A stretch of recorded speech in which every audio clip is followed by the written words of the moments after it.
નમસ્કાર. ધોરણ 11 વિષય એસપીસીસી ભાગ 1 યુનિટ 1 માહિતી સંચારનો અર્થ અને તેની વિવિધ પદ્ધતિઓ. મિત્રો, આપણે ગયા લેક્ચરની અંદર મૌખિક માહિતી સંચાર એટલે શું, મૌખિક માહિતી સંચારનો અર્થ, તેના ફાયદા અને ગેરફાયદાઓ વિશે અભ્યાસ કર્યો હતો. આજના દિવસે આપણે લેખિત માહિતી સંચાર એટલે શું, એટલે કે લેખિત માહિતી સંચારનો અર્થ, તેની વિવિધ પ્રકારની પદ્ધતિઓ કે લેખિત માહિતી સંચાર કઈ રીતે કરી શકાય, એના માધ્યમો કયા કયા છે તો એ, અને લેખિત માહિતી સંચારના ફાયદા અને ગેરફાયદાઓ એટલે કે મર્યાદાઓ વિશે અભ્યાસ કરવાનો છે. સૌથી પહેલા તો આપણને યાદ હોવું જોઈએ કે માહિતી સંચારની પદ્ધતિઓ કેટલી છે. તો આપણે અગાઉના લેક્ચરની અંદર પણ જોઈ ગયા છીએ કે માહિતી સંચારની સામાન્ય રીતે 6 પદ્ધતિઓ છે. એમાંથી મુખ્યત્વે 2 પદ્ધતિઓ વિશે આપણે અભ્યાસ ખાસ કરવાનો છે, જેમાં પહેલું મૌખિક માહિતી સંચાર અને લેખિત માહિતી સંચાર. ઓકે, તો મૌખિક માહિતી સંચારનો અભ્યાસ આપણે કરી ગયા છીએ. હવે આપણે લેખિત માહિતી સંચાર વિશે અભ્યાસ કરીશું. જ્યારે આપણે પદ્ધતિઓ વિશે અભ્યાસ કરતા હતા ત્યારે પણ આપણે જોયું હતું કે લેખિત માહિતી સંચાર એટલે શું, તો કે એક લિપિ દ્વારા ભાષા અને શબ્દોનો ઉપયોગ કરીને જે માહિતી સંચાર કરવામાં આવે છે અથવા તો આપલે કરવામાં આવે છે માહિતીની, તેને લેખિત માહિતી સંચાર તરીકે ઓળખવામાં આવે છે. જેની અંદર એક ચોક્કસ પ્રકારનું માળખું હોય છે, જે ભાષા અને શબ્દોનો ઉપયોગ કરવામાં આવે છે, એક પ્રકારની લિપિ એટલે કે પદ્ધતિનો ઉપયોગ છે કરવામાં આવે છે અને સામેવાળી વ્યક્તિને માહિતી આપવામાં આવે છે. તો એક પ્રકાર એટલે કેવો કહેવાય છે તો કે લેખિત માહિતી સંચારની પદ્ધતિનો પ્રકાર છે, જેની અંદર ચોક્કસ કાગળ, પેન વગેરેનો ઉપયોગ થતો જોવા મળે છે.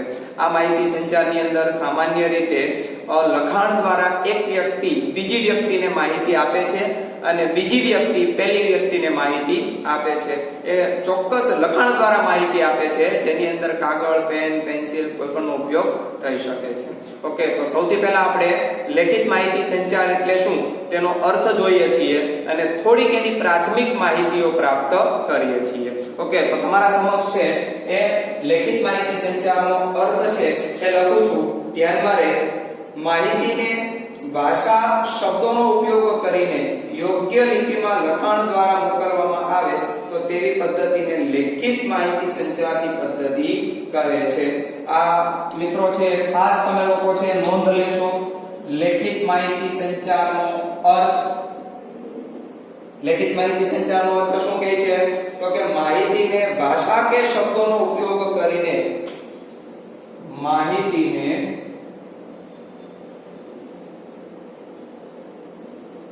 ભાષા કે અથવા તો શબ્દોનો ઉપયોગ કરીને, ફરી વખત, માહિતીને ભાષા કે શબ્દોનો ઉપયોગ કરીને યોગ્ય લિપિમાં કે લખાણ દ્વારા, યોગ્ય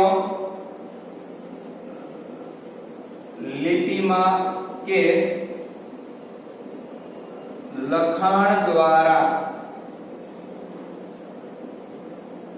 જે માહિતી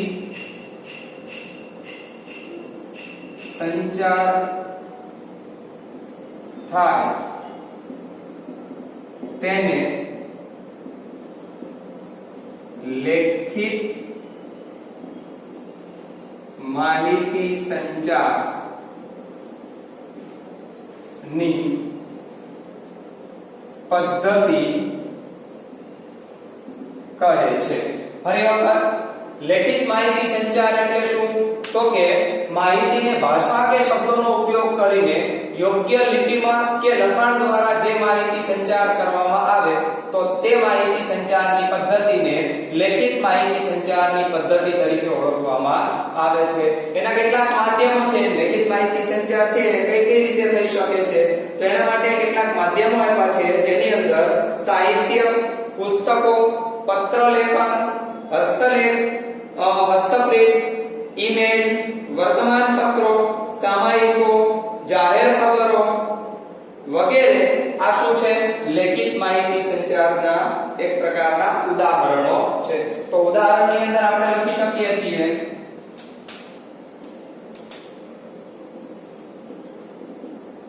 જે કાંઈ ઉદાહરણો આપ્યા છે એમાંથી થોડા ઉદાહરણો છે તમારી સમક્ષ સૌથી પહેલું આપેલું છે સાહિત્ય, પુસ્તકો, પત્ર લેખન,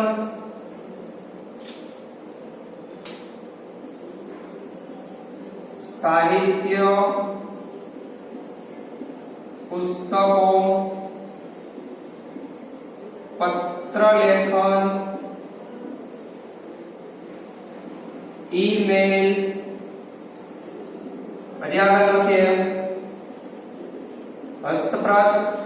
આ બધા શું છે તો કે લેખિત માહિતી સંચારના ઉદાહરણો છે કે આટલા ઉદાહરણો દ્વારા આપણે લેખિત માહિતી સંચાર છે એ સ્વાભાવિક રીતે કરી શકીએ છીએ. તો ફરી એક વખત લેખિત માહિતી સંચાર એટલે શું? તો એનો અર્થ જોઈએ માહિતીને ભાષા કે શબ્દોનો ઉપયોગ કરીને યોગ્ય લિપિમાં કે લખાણમાં જે માહિતી સંચાર કરવામાં આવે તો તેને લેખિત માહિતી સંચાર તરીકે ઓળખવામાં આવે છે. સાહિત્ય, પુસ્તકો, પત્ર લેખન, ઈમેલ, હસ્તપ્રત, સામયિકો આ બધા શું છે તો કે લેખિત માહિતી સંચારના ઉદાહરણો છે જોવા મળે છે. તો આટલી બાબત તમને લેખિત માહિતી સંચાર વિશે ધ્યાનમાં આવી હશે. ઓકે, તો લેખિત માહિતી સંચાર વિશે આપણે અભ્યાસ આગળ છે જોઈએ તો જેની અંદર માનવજાતના વિકાસ સાથે લિપિ અને છાપકામની શોધ થઈ જેને કારણે માહિતી સંચારની બીજી પદ્ધતિ એટલે લેખિત માહિતી સંચારની પદ્ધતિનો વિકાસ થતો જોવા મળ્યો છે. માનવજાતનો છે વિકાસ થયો. માનવી છે પહેલા સમયની અંદર અલગ જીવન જીવતો હતો પણ ધીમે ધીમે એની બુદ્ધિ ક્ષમતા વધી, ધીમે ધીમે એની આવડત વધી અને માનવ જાતિનો છે વિકાસ થયો. એમ માહિતી સંચારની પદ્ધતિઓનો પણ શું થતો ગયો વિકાસ થતો જોવા મળે છે. એમ અલગ અલગ પ્રકારની લિપિઓ જોવા મળે છે, અલગ અલગ પ્રકારની ભાષાઓનો ઉપયોગ છે થતો જોવા મળ્યો.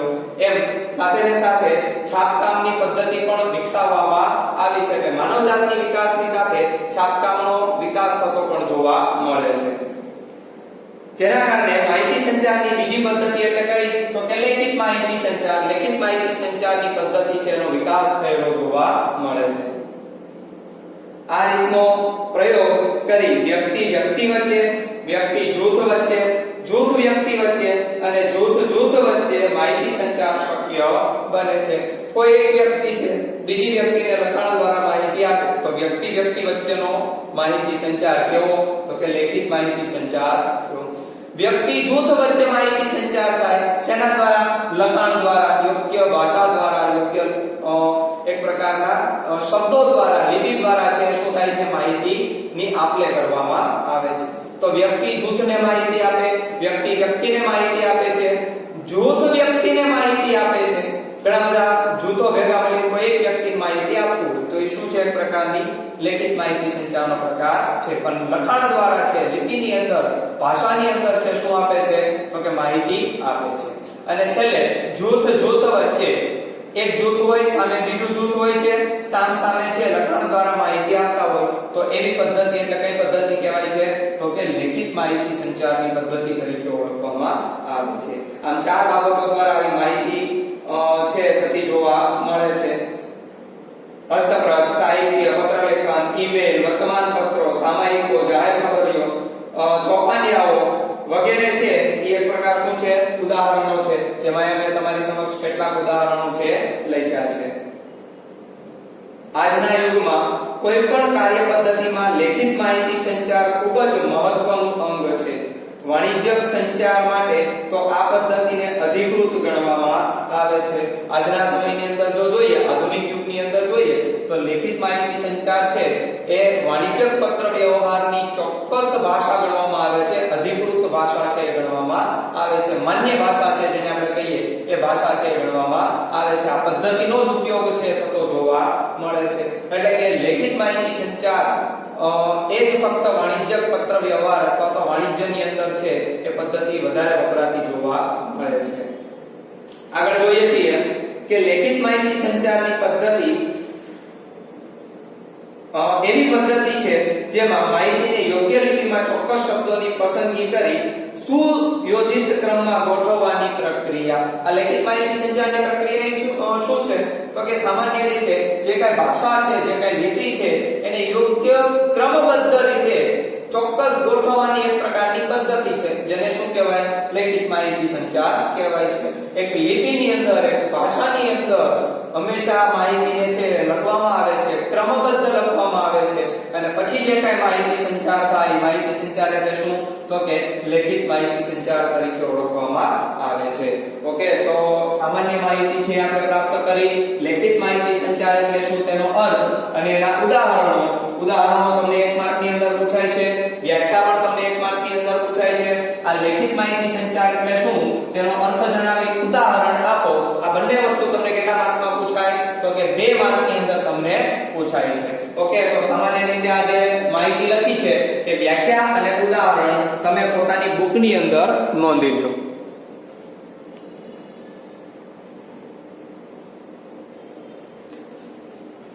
વિડિયો પોઝ કરીને તમે આ માહિતી છે લખી નાખી હશે.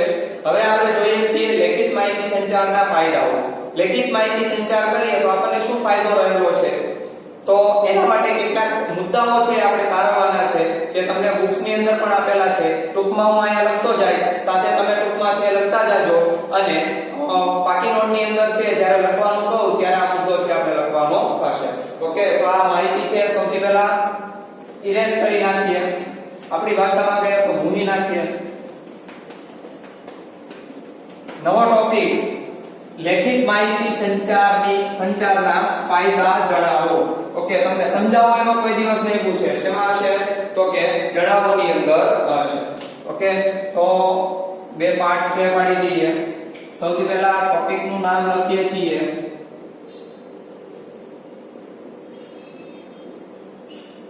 લેખિત માહિતી સંચારના ફાયદાઓ. ઓકે, એને આપણે બોક્સ આપી દઈએ અને સૌથી પહેલો ફાયદો એ આપણે લખતા જઈએ છીએ. ઓકે, લેખિત માહિતી સંચારની પદ્ધતિના ફાયદા, જેની અંદર સૌથી પહેલો ફાયદો, સ્થળ કાગળના બંધન વગર આ પદ્ધતિ દ્વારા માહિતી સંચાર શક્ય છે. સ્થળ કાગળના બંધન વગર શક્ય બને. આ પદ્ધતિ એવી છે જેની અંદર કોઈ પણ પ્રકારના સ્થળની જરૂરિયાત નથી. તમે રસ્તામાં આયલા જતા હો અને તમને કોઈ વ્યક્તિ સામે મળે છે અને તમારે એને માહિતી આપી છે, સીધું શું આપો? આલ્યો માહિતી. તો એમાં કોઈ સ્થળનું બંધન આવ્યું નથી. કોઈ પણ જગ્યાએ આ લેખિત માહિતી સંચાર છે થઈ શકે છે. કોઈ પણ જગ્યાએ છે થઈ શકે છે અને કાગળના બંધન વગર તમે ચોપાનીઓ આપી દો તો સ્વાભાવિક છે આ લેખિત માહિતી સંચાર છે થઈ શકે છે. કાગળ લેવા જ જવું એવું જરૂરી નથી. સામાન્ય રીતે તમે કોઈ પણ પ્રકારનું ચોપાનીયું છે કે કાગળ છે એની અંદર માહિતી તમે કોપી કરાવેલી હોય તો બીજી જગ્યાએ કોઈ જગ્યાએ લેવા જવું પડતું નથી. તમારી પાસે રહેલું છે એ તમે આપી દો એટલે બંધન વગર છે આ શું થાય છે? તો કે માહિતી સંચારની પદ્ધતિ જોવા મળે છે. બીજું, માહિતી સંચારની આ પદ્ધતિમાં ભૌતિક સાધનોનો ઉપયોગ થતા તે નિશુલ્ક રહેતી નથી, છતાં સાથે ને સાથે વધુ પડતો ખર્ચાળ પણ નથી. હા, કાગળની જરૂરિયાત પડે છે પરંતુ 500, 1000 રૂપિયા, 2500 રૂપિયા આટલો બધો ખર્ચ થાય છે તો કે નહીં. એક બુક ની અંદર તમે માહિતી લખી નાખો, એ માહિતી તમે અન્ય વ્યક્તિને આપો. 1 રૂપિયાનો કાગળ લ્યો ને એ માહિતી તમે અન્ય વ્યક્તિને આપો છો તો એ શું થયું? લેખિત માહિતી સંચાર છે. એટલે આટલી બધી ખર્ચાળ પણ જોવા મળતી નથી. એટલે બીજો મુદ્દો જો આપણે તારવો હોય તો તારવી શકાય. ખર્ચાળ નથી. વધુ પડતી ખર્ચાળ છે જોવા મળતી નથી. અહીં આપણે લખવું હોય તો આગળ શબ્દ છે એ લખી શકાય કે વધુ પડતી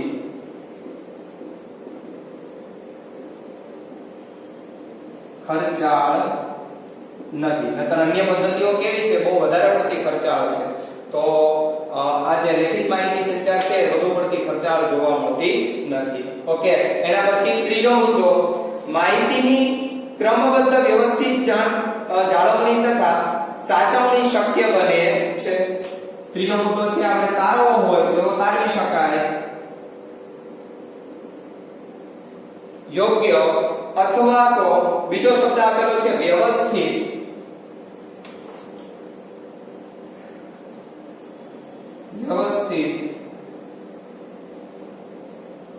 ક્રમબદ્ધ અને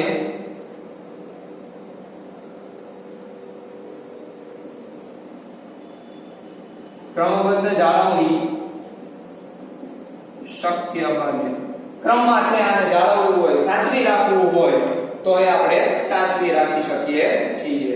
આપણને ખ્યાલ છે કે ઘણી વખત છે કોઈ મોટું એકમ હોય તો એની અંદર જ્યારે માહિતી સંચાર થતો હોય તો કોઈ પેઢી દ્વારા અથવા તો વેપારી દ્વારા જ્યારે કોઈ પણ પ્રકારની અન્ય વ્યક્તિને જ્યારે માહિતી મોકલવામાં આવે ત્યારે એક કોપી છે કંપની અથવા તો વેપારી પેઢી પોતાની પાસે રાખે, બીજી છે વ્યક્તિ અથવા તો કંપનીને છે અથવા તો અન્ય કોઈ જેને સામે વાળા વ્યક્તિઓ છે જેની સાથે આપણે માહિતી સંચાર કરીએ છીએ એને મોકલતા હોય છે. તો એક કોપી જે પોતાની પાસે રાખે છે એને આપણે શું કરી શકીએ છીએ? ક્રમબદ્ધ રીતે જાળવી શકાય છે. એક ઉદાહરણ દ્વારા સમજીએ. કોઈ એક વેપારી પેઢી છે એ પોતાના ગ્રાહકને ઉધાર વેચાણ કરે છે. હવે 1 મહિનાનો સમયગાળો આપેલો છે. સ્વાભાવિક છે કે લખાણ દ્વારા હંમેશા માહિતી સંચાર થતો હોય છે. 1 મહિનાનો સમયગાળો પૂરો થાય એટલે એ વેપારી પેઢી પોતાના ગ્રાહકને એક પત્ર મોકલે છે કે ભાઈ તમારો સમયગાળો છે, અવધિ છે, પૂરી થવા પર છે. હવે તમે તમારી ચૂકવણીઓ છે સમયાંતરે અથવા તો સમયની અંદર છે ચૂકવણી કરી આપશો. તો આ એક પત્ર છે મોકલે છે. વેપારી પેઢી કઈ તારીખે પત્ર મોકલે છે? તારીખ સહિત પોતાના બુકની અંદર છે અથવા તો ફાઇલની અંદર છે સાચવી રાખે છે. હવે 1 મહિનાનો સમયગાળો પૂરો થઈ જાય છે, ઉપર 15 દિવસ વયા જાય છે, છતાંયનો ગ્રાહક છે પોતાની પાસે અથવા તો ચૂકવણી કરવા માટે આવ્યો નથી. એટલે વેપારી પેઢી છે ફરી વખત એ વ્યક્તિને શું કરે છે? પત્ર લખે છે કે આપની અવધિ છે પૂરી થઈ ગઈ છે અને ઉપર જતા આટલા દિવસો થઈ ગયા છે તો તમે તમારા આટલા દિવસની અંદર ચૂકવણી છે કરી આપવા વિનંતી. 2, 3 પત્રો, 4 પત્રો છે જે ક્રમમાં મોકલે છે એક ક્રમની અંદર આપણે ફાઇલની અંદર જો સાચવી રાખીએ તો ક્રમબદ્ધ જાળવણી શક્ય બને છે. તો કોઈ પણ પ્રકારની લેખિત માહિતી છે એ જ્યારે ક્રમમાં સાચવવાની હોય તો એ ક્રમબદ્ધ જાળવણી છે એ થઈ શકે છે. એના પછી ચોથો મુદ્દો, માહિતીની યોગ્ય ગોઠવણી જાળવણીને કારણે સંદર્ભ મેળવવો અને ટકાવવો શક્ય બને છે. ઓકે, ચોથો મુદ્દો છે લખીએ, સંદર્ભ મેળવવો અને ટકાવવો શક્ય બને. ઓકે, સંદર્ભ એટલે શું? તો કે રેફરન્સ, જેને આપણે કહીએ છીએ. સંદર્ભ એટલે શું થાય? તો કે રેફરન્સ.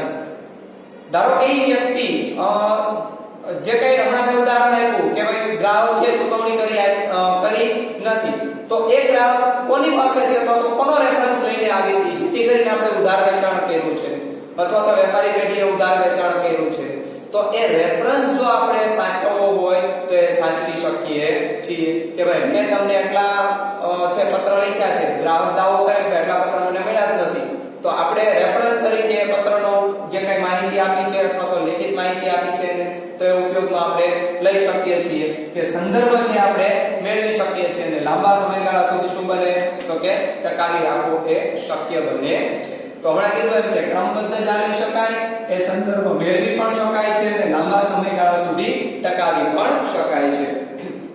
એના પછી પાંચમો મુદ્દો, લેખિત સ્વરૂપે થતા માહિતી સંચારને કાયદાકીય દ્રષ્ટિએ અધિકૃત ગણવામાં આવે છે તેથી તેનો પુરાવા સ્વરૂપે ઉપયોગ કરી શકાય છે.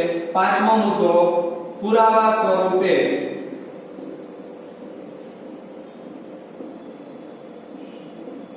ઉપયોગ થઈ શકે છે.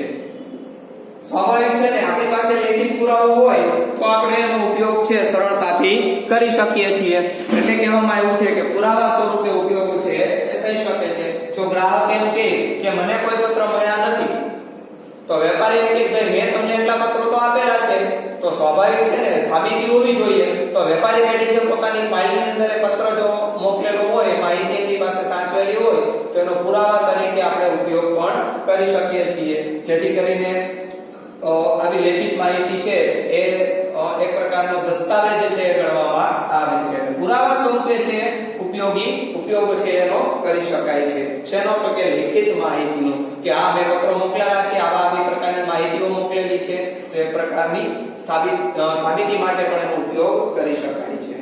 એના પછી છઠ્ઠો મુદ્દો, લેખિત અભિવ્યક્તિ માટે પૂરતો સમય મળતો હોવાથી માહિતીની પ્રસ્તુતિ વિશે સભાનપણે પ્રયત્નો થઈ શકે છે અને રજૂઆતને સુધારી મઠારીને અસરકારક અને ક્ષતિરહિત બનાવી શકાય છે.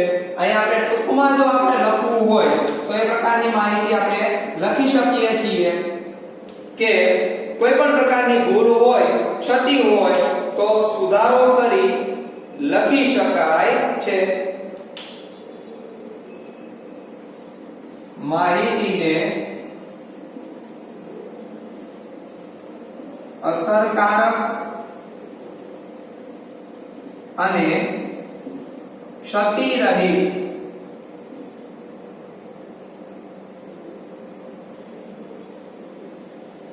બનાવી શકાય.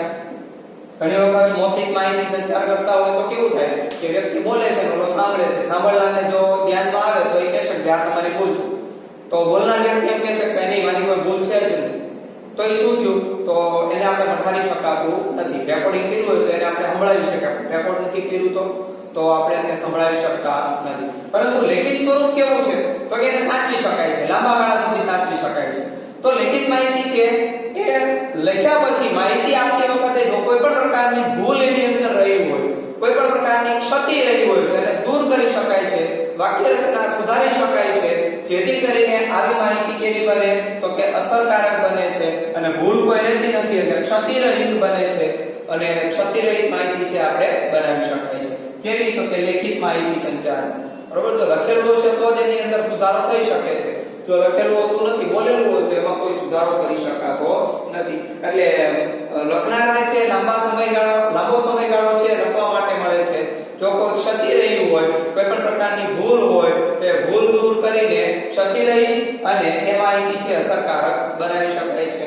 એટલે જેથી કરીને વિશ્વસનીયતા શું રહે તો કે વધતી જોવા મળે છે. એના પછી સાતમો મુદ્દો, માહિતી સંચારની આ પદ્ધતિ માટે યોગ્ય વ્યક્તિની પસંદગી કરી તેને જવાબદારી સોંપી શકાય અને સંચારની પ્રક્રિયામાં કોઈ ભૂલ અથવા તો ક્ષતિ રહી જાય તો તે અંગેની જવાબદારી જે તે વ્યક્તિ ઉપર લાદી શકાય છે. તો ટૂંકમાં લખવું હોય તો એ પ્રકારની માહિતી લખી શકાય કે વ્યક્તિને જવાબદારી સોંપી શકાય અને જો કોઈ પ્રકારની ભૂલ હોય તો એ વ્યક્તિ ભૂલ કરે છે એટલે એ વ્યક્તિને આપણે જવાબદાર પણ ઠેરાવી શકીએ છીએ. આ માહિતી તો તમે લખી છે તો તમારાથી ભૂલ થયેલી હોય, અન્ય વ્યક્તિ દ્વારા ભૂલ થયેલી હોતી નથી, તો એ વ્યક્તિને જવાબદારી છે સોંપી શકાય અને કોઈ પ્રકારની ક્ષતિ રહી હોય, ભૂલ રહી હોય તો એને આપણે સ્વાભાવિક રીતે વ્યક્તિ ઉપર ઇલ્ઝામ જેને આપણે કહીએ છીએ એ ગુનો પણ દાખલ કરી શકીએ છીએ. એના પછી આઠમો મુદ્દો, આ પદ્ધતિ જે તે સંસ્થાની માહિતી સંચારની પ્રક્રિયાને એક સૂત્રતા બક્ષે છે. ટૂંકમાં લખવું હોય તો છેલ્લો મુદ્દો છે આપણે લખી શકાય એક સૂત્રતા બક્ષે છે. બક્ષે છે એટલે આપે છે, એક સૂત્રતા છે આપે છે. ઉદાહરણ તરીકે કોઈ એકમની અંદર ઉપરી અધિકારી થી લઈને તળ સપાટી સુધી માહિતી પહોંચાડવાની છે તો આપણે માહિતી મૌખિક માહિતી સંચારની અંદર જોયું હતું એના ગેરફાયદાની અંદર કે એક સૂત્રતા જળવાતી નથી. એટલે કે ઉપરથી લઈને કોઈ વ્યક્તિએ જે સંદેશો આપ્યો છે, નિર્ણય લીધો છે એ જ્યારે નીચે સુધી પહોંચે ત્યારે એની અંદર ફેરફાર થયેલો જોવા મળે છે. પરંતુ લેખિત માહિતી સંચારમાં આવો કોઈ ફેરફાર જોઈ શકાતો નથી. શું કામ તો કે સ્વાભાવિક રીતે જે લખેલું છે એ જ માહિતી મધ્ય સપાટીને આપવાની છે, મધ્ય સપાટી છે તળ સપાટી સુધી માહિતી આપે છે. એટલે નીચે સુધી માહિતી લઈ જઈ શકાય છે એટલે એક સૂત્રતા છે જળવાય છે, માહિતીમાં કોઈ ફેરફાર થઈ શકતો નથી. જ્યાં પહોંચે એ જ સ્વરૂપની અંદર માહિતી પહોંચતી જોવા મળે છે. એટલે શું જળવાઈ રહે છે? એક સૂત્રતા જળવાઈ રહે છે. એક વ્યક્તિ બીજી વ્યક્તિને માહિતી આપે, બીજી વ્યક્તિ ત્રીજી વ્યક્તિને માહિતી આપે તો એની અંદર કોઈ ફેરફાર થયેલો જોવા મળતો નથી. એટલે એક સૂત્રતા છે જળવાઈ રહે છે. એમના પછી નવમો મુદ્દો, લેખિત માહિતી સંચારની પદ્ધતિ દ્વારા જે તે સંસ્થાની આગવી છાપ ઊભી કરી શકાય છે.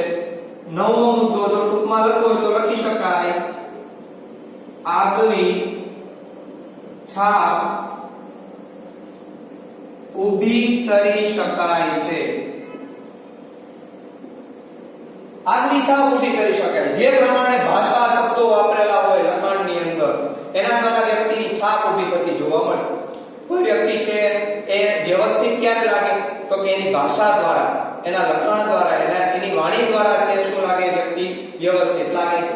એની જેમ કોઈ સારું એકમ હશે તો એ સારું એકમ ક્યારે બન્યું હશે તો કે લખાણ દ્વારા. જો એની લખવાની પદ્ધતિ, લખવાની માહિતી સંચારની પદ્ધતિ સારી હશે તો એ વ્યક્તિ ઈ પ્રકારની છાપ એટલે કે સારી છાપ ઉદ્ભવે છે. જો કોઈ એકમની લખાણની પદ્ધતિ સારી નથી તો ઈ પ્રકારની છાપ એટલે કે ખરાબ છાપ છે એ ઉદ્ભવે છે. એટલે કોઈ પણ એકમ, ધંધાકીય એકમ છે, કંપની છે એ જ્યારે લખાણ દ્વારા માહિતી છે આપે છે અથવા તો કોઈ વ્યક્તિ છે જ્યારે લખાણ દ્વારા માહિતી આપે છે ત્યારે એની કયા પ્રકારની છાપ ઊભી થાય છે એ પણ આપણે જાણી શકીએ છીએ. એટલે કીધું છે કે લેખિત માહિતી સંચારની પદ્ધતિ દ્વારા જે તે સંસ્થાની આગવી છાપ ઊભી કરી શકાય છે. આ પ્રકારના શબ્દો વાપર્યા હોય તો એ પ્રકારની છાપ ઊભી થતી જોવા મળે. તો કઈ પ્રકારની છાપ ઊભી થાય તે આના દ્વારા આપણે જાણી શકીએ છીએ. તો મુખ્યત્વે 9 મુદ્દાઓ જે લેખિત માહિતી સંચારના ફાયદા તરીકે જોઈ શકાય છે. તમારી સમક્ષ છે એ સૌથી પહેલા છે એક વખત લખી નાખો. ઓકે, વિડિયો પોઝ કરીને તમે આ લખી નાખ્યા હશે. હવે આપણે સામાન્ય રીતે લેખિત માહિતી સંચારના ગેરફાયદાઓ અથવા તો જેને આપણે મર્યાદાઓ તરીકે ઓળખીએ છીએ, જેના મુખ્ય 8 મુદ્દાઓ છે એ 8 મુદ્દાઓ વિશે આપણે જોવાનું છે. ઓકે, સૌથી પહેલા આપણે હેડિંગ બાંધી લઈએ. લેખિત માહિતી સંચારના ગેરફાયદા.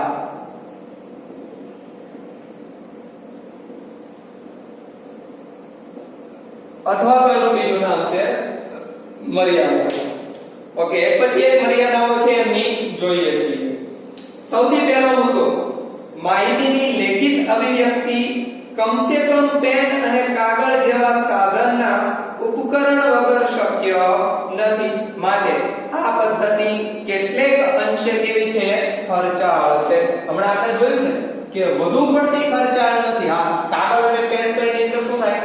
લેવા જ પડે ને, એના વગર તો માહિતી શક્ય છે જ નહીં. એટલા માટે કીધું કે આ પદ્ધતિ છે વધુ પડતી ખર્ચાળ નથી પણ છે તો ખર્ચાળ.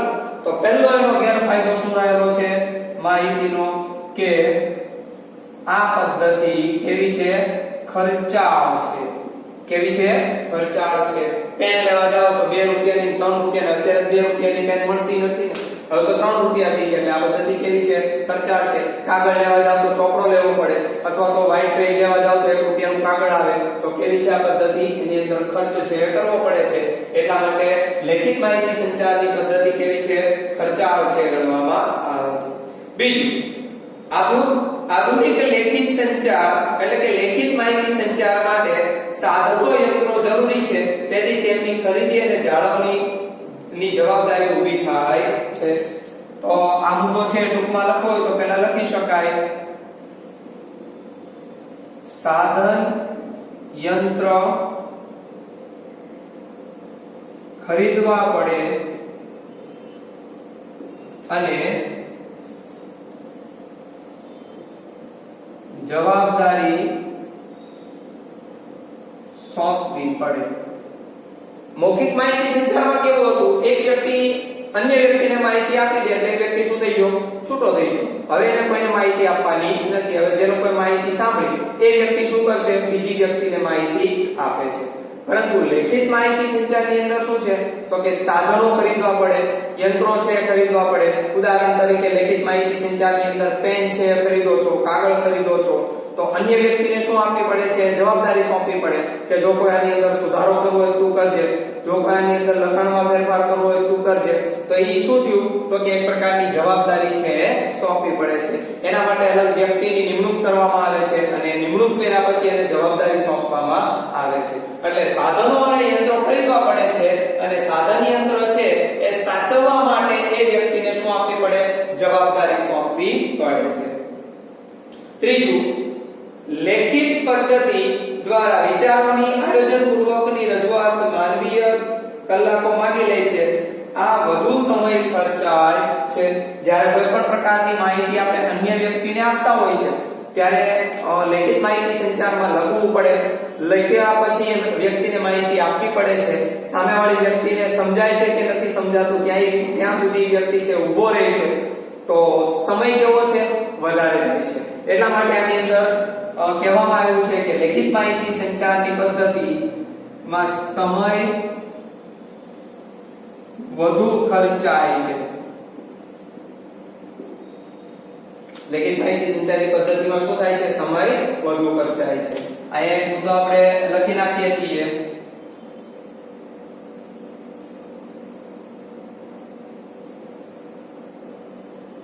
જવાબદારી ઊભી થાય. શું થાય છે? જવાબદારી છે ઊભી થાય છે. એ મુદ્દો એટલા માટે મેં લાલ પેનથી લખ્યો કે જવાબદારી સોંપીએ છીએ અને સોંપ્યા પછી જવાબદારી આ વ્યક્તિની છે ઊભી થતી જોવા મળે છે. ઓકે, ત્રીજો મુદ્દો છે વધુ સમય ખર્ચાય છે. ચોથો મુદ્દો લેખિત પદ્ધતિ પ્રત્યક્ષ નહીં પરંતુ પરોક્ષ રૂપે થતી હોવાથી સામા પક્ષનો પ્રતિભાવ વિલંબિત થવાની સંભાવના રહેલી છે. તો ટૂંકમાં લખવું તો એવું લખી શકાય કે પ્રતિભાવ વિલંબિત થવાની સંભાવના રહેલી છે. પ્રતિભાવ વિલંબિત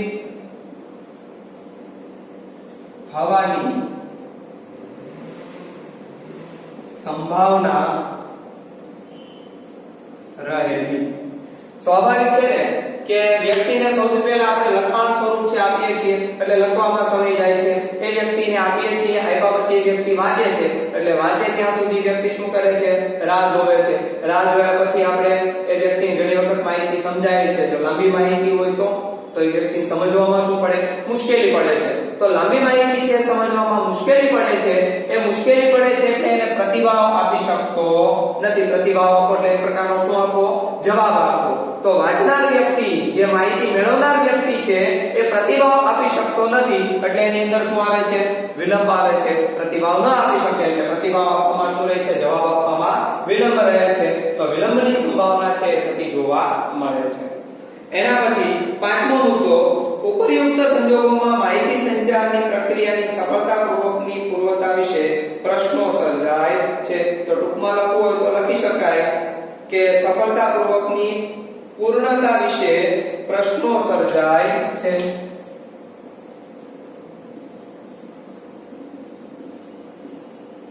સફળતાપૂર્વકની પૂર્ણતા વિશે શું સર્જાય છે? તો કે આ માહિતીની અંદર પાંચમો મુદ્દો રહેલો છે કે સફળતાપૂર્વકની પૂર્ણતા વિશે પ્રશ્નો સર્જાય છે. વિશે શું સર્જાય છે? પ્રશ્નો સર્જાય છે. ઓકે, તો પાંચમો મુદ્દો રહેલો છે કે સફળતાપૂર્વકની પૂર્ણતા વિશે પ્રશ્નો સર્જાય છે. ઘણી વખત કેવું થાય તો કે માહિતી આપીએ છીએ લેખિત સ્વરૂપની અંદર, તો માહિતી આપ્યા પછી એ વ્યક્તિને સમજાણું કે નહીં? પ્રશ્ન ઉદ્ભવે કે આપણે જે ભાષાની અંદર લખ્યું છે સામેવાળી વ્યક્તિ ભાષા સમજે છે ખરી? કોઈ ગામડિયા વ્યક્તિને આપણે ઇંગ્લિશ ભાષા આપી દીધી હોય તો ભી પડે ને વાંચવામાં આવે સમજવામાં આવે. બાબા આવીને ઊભા રહે કે ભાઈ આ શું છે? તો પ્રશ્નો છે ઉદ્ભવે છે એટલે સફળતા છે આપણને પ્રાપ્ત થતી નથી. એટલે સફળતાના મોટા પ્રશ્નો છે લેખિત માહિતી સંચારની અંદર ઉદ્ભવે છે.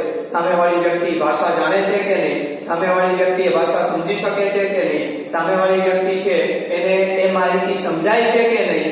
તો એના ઘણા બધા પ્રશ્નો ઉદ્ભવે છે. અને માહિતી ન સમજાય એટલે એના શું થાય?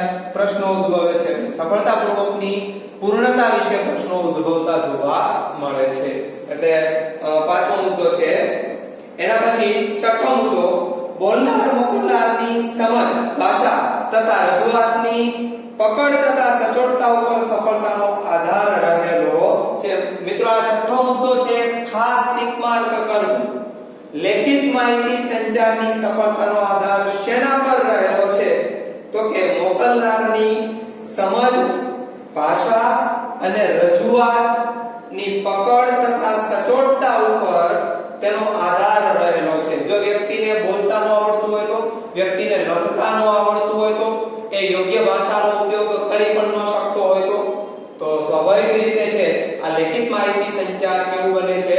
નિષ્ફળ નીવડે છે. એટલે કીધું છે કે મોકલનારની સમજ ભાષા તથા રજૂઆતની પકડ તથા સચોટતા ફરી વખત સમજ ભાષા તથા પકડ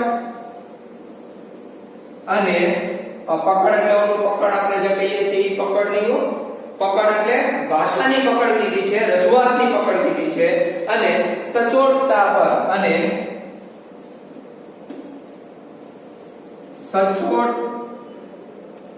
સચોટતા પર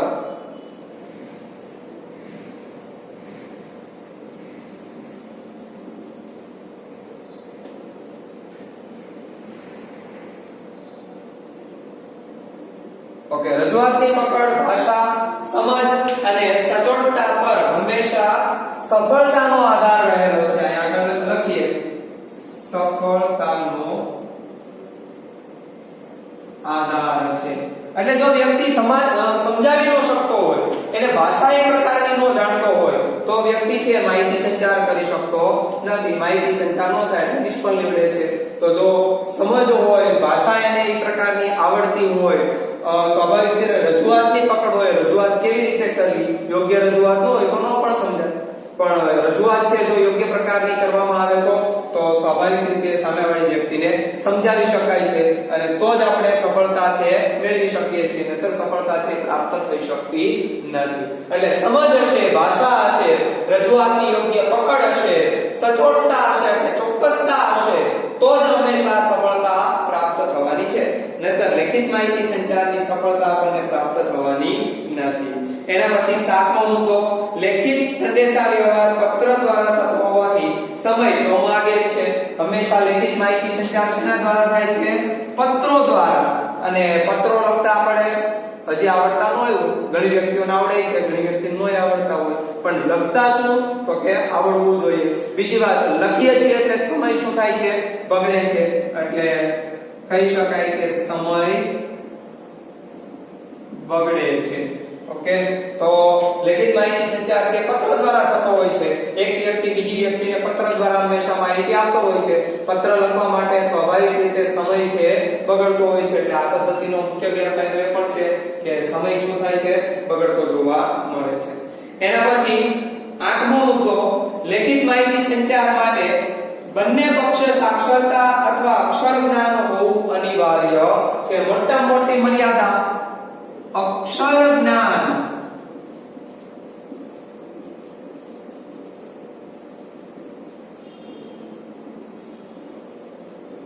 અક્ષર જ્ઞાન હોવું જોઈએ. જો અક્ષર જ્ઞાન નથી તો સાક્ષરતા હોવી જોઈએ, અને લખતા વાંચતા આવડતું હોવું જોઈએ, તો જ હંમેશા માહિતી સંચાર થઈ શકે. નતર માહિતી સંચાર થઈ શકતો નથી. અભણ વ્યક્તિ, ગામડાના ભાઈબંધ તમે એક પત્ર પર ભર્યું દઈ આવો તો એ વ્યક્તિ છે વાંચી શકે?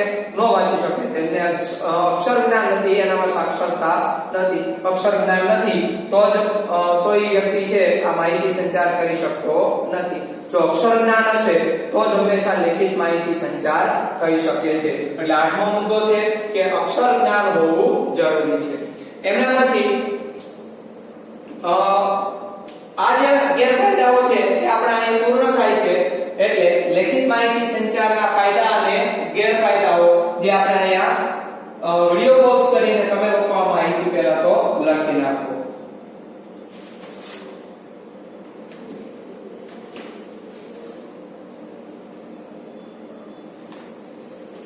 ઓકે, વિડિયો પોઝ કરીને તમે આ માહિતી લખી નાખી હશે. તો ફરી વખત લેખિત માહિતી સંચાર એટલે શું? તો કે હંમેશા ભાષા દ્વારા, શબ્દો દ્વારા, ચોક્કસ લિપિની અંદર જે માહિતી સંચાર કરવામાં આવે તો તેને લેખિત માહિતી સંચાર તરીકે ઓળખવામાં આવે છે. લેખિત માહિતી સંચારના ઉદાહરણ તરીકે હસ્તપ્રત, સાહિત્ય, પત્રલેખન, ઈમેલ, વર્તમાનપત્રો, સામાયિકો, જાહેર ખબર, ચોપાનિયા કે ફરફરિયા, બધા શું છે એમના ઉદાહરણો જોવા મળે છે. લેખિત માહિતી સંચારના ફાયદાઓ તો મુખ્યત્વે 9 ફાયદાઓ છે. લેખિત માહિતી સંચારના ગેરફાયદાઓ જે તમારી સમક્ષ આપેલા છે 8 મુદ્દાઓ, એ તમે ટૂંકમાં છે લખી નાખો, ટિક માર્ક કરી નાખો, જેથી કરીને પરીક્ષાની અંદર જ્યારે આપણે લખવાના થાય તો એને સરળતાથી લખી શકીએ છીએ. આ લેખિત માહિતી સંચાર તમને ઘણી વખત 5 માર્કમાં પણ પૂછી લે, 3 માર્કમાં પણ પૂછી લે અને 2 માર્કની અંદર પણ પૂછી લે. કઈ રીતે? તો એ આપણે જોઈએ કે 2 માર્કની અંદર એ રીતે કે સામાન્ય રીતે લેખિત માહિતી સંચાર એટલે શું, લેખિત માહિતી સંચાર ઉદાહરણ આપી સમજાવો. તો એ આપણા માટે 2 માર્કનો પ્રશ્ન થયો. અગાઉ મેં તમને આ પ્રશ્ન કીધો છે. તમને એમ પૂછી લે કે લેખિત માહિતી સંચાર એટલે શું, તેના ફાયદા જણાવો, અથવા તો એની પણ એક વસ્તુ છે 3 માર્કની અંદર પૂછી શકે. ઓછામાં ઓછા 6 મુદ્દા આપણે લખવા જોઈએ. અને 5 માર્કની અંદર પણ તમને પૂછાય. 5 માર્કની અંદર તમને શું પૂછાય તો કે લેખિત માહિતી સંચાર એટલે શું, ઉદાહરણ આપી સમજાવો તથા તેમના લાભાલાભ જણાવો, અથવા તો એના ફાયદા અથવા તો ગેરફાયદા જણાવો. તો આ ફાયદા અને ગેરફાયદા જે આપણે 9 મુદ્દા અને 8 મુદ્દા છે એ આપણે પરીક્ષાની અંદર લખવા પડે. ઓકે, તો 5 માર્ક, 3 માર્ક અને 2 માર્ક બધાની અંદર પૂછાતો આ લેખિત માહિતી સંચારનો આ મુદ્દો છે. તમે એકવાર આ મુદ્દો છે વાંચજો. જો તમને નો ખ્યાલ આવે તો તમે ફોન કરીને પણ પૂછી શકો છો, જેથી કરીને તમને આ ટોપિક છે સરળતાથી સમજાય. ઓકે, તો આ યુનિટ છે આપણે અહીં પૂર્ણ થાય છે. પહેલો યુનિટ ભાગ 1, પહેલું યુનિટ માહિતી સંચારનો અર્થ અને તેની પદ્ધતિઓ. તો ખાસ કરીને આની અંદર 2 માર્ક, 3 માર્ક, 5 માર્કના પ્રશ્નો, MCQ, SQ આ બધા પ્રશ્નો છે આની અંદરથી પૂછાઈ શકે છે. તો આ બધા પ્રશ્નો છે પાકા કરવાના છે. મિત્રો ખાસ યાદ રહે કે ધોરણ 11 ની અંદર SP વિષયની તમારે 200 પેજનો ચોપડો છે બનાવવાનો રહેશે. અને સ્વાધ્યાય જે આપેલો છે બુકની પાછળ, એ સ્વાધ્યાય તમારે બુકની પાછળ લખેલો સ્વાધ્યાય છે તમારે લખવાનો રહેશે આ 200 પેજના ચોપડાની અંદર, જેથી કરીને તમે પરીક્ષાની અંદર વાંચન છે કરી શકો છો. નેક્સ્ટ લેક્ચરની અંદર આપણે બીજું યુનિટ છે શરૂ કરશું. નવા યુનિટ સાથે આપણે ફરી આગળના લેક્ચરની અંદર છે મળશું. ત્યાં સુધી સ્વસ્થ રહો. આભાર.